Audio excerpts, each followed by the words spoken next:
Medak municipal budget సమావేశం రసాభాసగా మారింది. సమావేశానికి ముఖ్య అతిథిగా హాజరైన ఎమ్మెల్యే మైనంపల్లి రోహిత్ కు బీఆర్ఎస్ కౌన్సిలర్ మామిండ్ల ఆంజనేయులకు మధ్య వాగ్వాదం జరిగింది.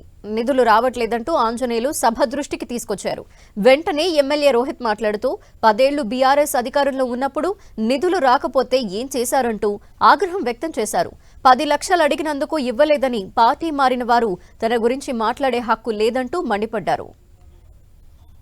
మీ దేశ డెవలప్మెంట్ ఏంటి? ఆ పార్లమెంట్ నుంచి చర్చ మరి మీరెందుకు మాట్లాడుతున్నారు? అప్పుడు ఎక్కువ మాట్లాడను, ఎక్కువ మాట్లాడు. ఆయన ఏం మాట్లాడుతున్నాడు? ఆయన ఏం మాట్లాడుతున్నాడు?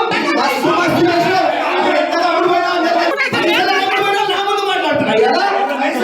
ఎక్కువ మాట్లాడదు.